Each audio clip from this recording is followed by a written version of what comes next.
हमारे सौर मंडल में पृथ्वी ही एकमात्र ऐसा ग्रह है जिस पर जीवन संभव है, क्योंकि यहाँ पानी तरल अवस्था में पाया जाता है। पर हमारे वैज्ञानिक लगातार दूसरे ग्रहों पर जीवन की खोज करने में लगे हुए हैं।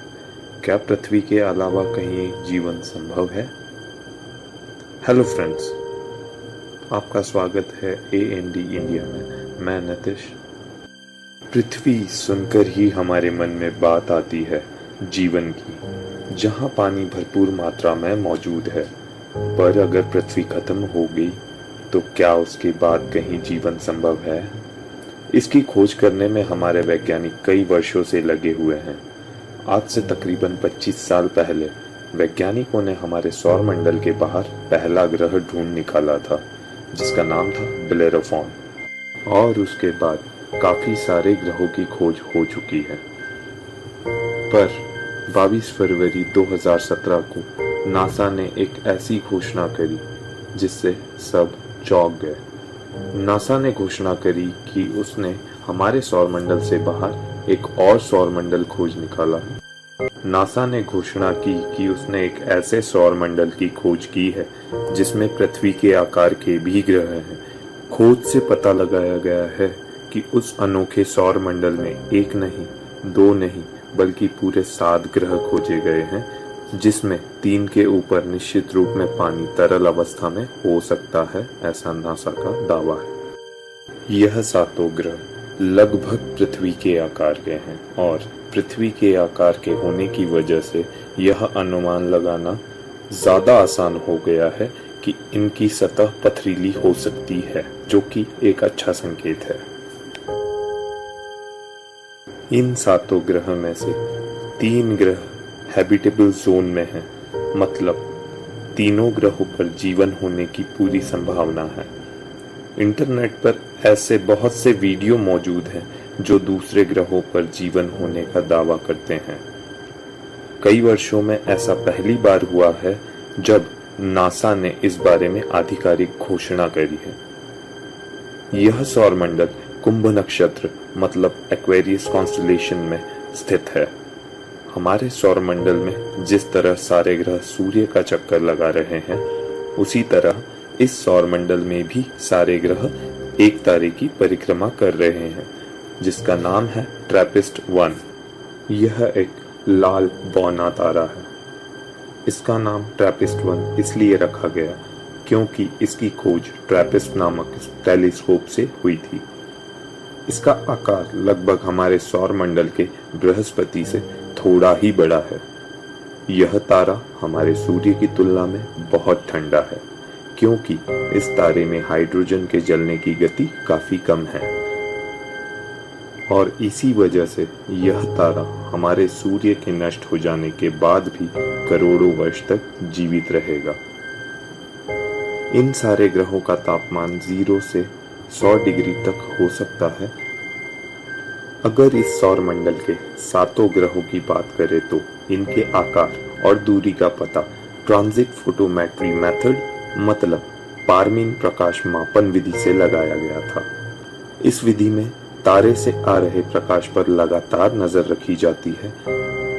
जब कोई ग्रह उस तारे का चक्कर लगाते हुए अपने तारे के सामने से निकलता है तो वह प्रकाश के रास्ते में आकर अवरोध पैदा करता है। आसमान में उपस्थित हमारे टेलीस्कोप इसे कैद कर लेते हैं, जिसकी वजह से हम उनके आकार, हमारे ग्रह से दूरी के बारे में पता लगा पाते हैं। नासा के अनुसार 7 में से 5 ग्रह हमारी पृथ्वी के आकार के ही हैं, जबकि इनमें से 2 ग्रहों का आकार पृथ्वी और मंगल के बीच का है। नासा के मुताबिक 3 ग्रह ट्रैपिस्ट E, F और G को हैबिटेबल जोन में रखा गया है। हैबिटेबल जोन का मतलब हम आपको एक बार और बता देते हैं। हैबिटेबल जोन का मतलब है ग्रह की अपने तारे से वह दूरी जहां पानी तरल अवस्था में मौजूद रहता है। सीधी भाषा में कहें तो ग्रह अपने तारे से ना ही इतना पास है कि पानी अगर वहां मौजूद हो तो वह भाप बन के उड़ जाए, ना ही वह अपने तारे से इतनी दूरी पर है कि अगर वहां पानी मौजूद हो तो वो ठोस बर्फ में बदल जाए और इन ग्रहों पर जीवन पनपने के पूरे आसार संभव हैं।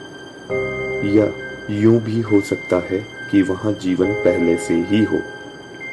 इस सौर मंडल में सारे ग्रहों की दूरी एक दूसरे से बहुत कम है। जितनी हमारे सौर मंडल में सूर्य और सबसे नजदीकी ग्रह बुध के बीच की दूरी है, यह सातों ग्रह अपने तारों की परिक्रमा उससे भी कई कम दूरी में तय करते हैं।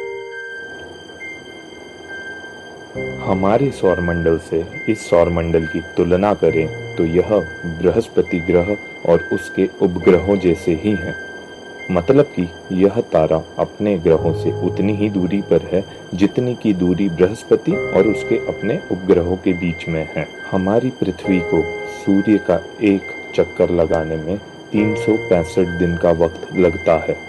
और इसी प्रकार ट्रैपिस्ट-1 के ग्रहों की तुलना की जाए तो ट्रैपिस्ट-1 का सबसे नजदीकी ग्रह ट्रैपिस्ट-1b को अपना 1 साल पूरा करने में पृथ्वी की तुलना में 1.5 दिन लगते हैं और ट्रैपिस्ट-1 के सबसे दूर स्थित ग्रह को पृथ्वी के 20 दिन लगते हैं।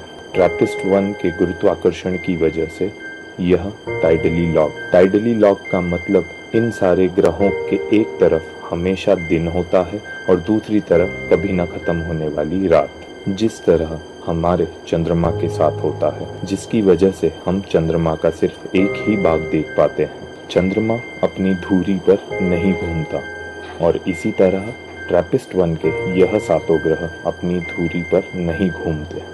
जैसे कि हमने बताया कि इन सातों ग्रहों की दूरी आपस में बहुत कम है। अगर इनमें से किसी एक ग्रह पर हम जाएं और वहां से खड़े होकर आसमान की तरफ देखें तो बाकी के 6 ग्रह हमें चंद्रमा की तरह दिखाई देंगे या शायद हो सकता है आकार में उससे भी बड़े दिखाई दें। हमारे सौर मंडल से इस सौर मंडल की दूरी 40 प्रकाश वर्ष है और 1 प्रकाश वर्ष का मतलब होता है कि प्रकाश 1 वर्ष में जितनी दूरी तय करता है और प्रकाश की गति होती है 1,86,000 मील प्रति सेकंड, जो कि हमारी पृथ्वी के 7 चक्कर 1 सेकंड में ही लगा सकती है। मतलब अगर हम आज की टेक्नोलॉजी का प्रयोग करेंगे तो ट्रैपिस्ट-1 के ग्रहों पर पहुंचने में लगभग 11,250 साल लगेंगे। अभी तो वहां पहुंचना हमारे लिए लगभग असंभव है। वैज्ञानिक अपनी इस खोज पर बहुत खुश हैं क्योंकि पहली बार हमें पृथ्वी जैसे ग्रह एक ही समूह में मिल पाए हैं जो कि हमसे इतनी ज्यादा दूरी पर भी नहीं है कि हम जानकारी भी इकट्ठा ना कर पाएं। नासा की रिपोर्ट के अनुसार अक्टूबर 2018 में जेम्स वेब नामक टेलीस्कोप अंतरिक्ष में भेजा जाएगा, जो कि स्पित्जर, हबल और केपलर के साथ मिलकर इन ग्रहों पर पानी, मीथेन, ऑक्सीजन, ओजोन, तापमान और जीवन के बारे में पता लगाने में काफी मददगार साबित होगा। तो हम यह अनुमान लगा सकते हैं आने वाले कुछ सालों में हम यहाँ जीवन की संभावना का पता लगा पाएंगे या फिर कोई और ग्रह या उनका समूह ढूंढ निकाला जाएगा वैज्ञानिकों के द्वारा। अगर आपको हमारा यह वीडियो पसंद आया तो प्लीज लाइक, शेयर और सब्सक्राइब जरूर करें। हमारा चैनल आपके लिए इसी तरह के रोचक वीडियो लेकर आता रहेगा। धन्यवाद।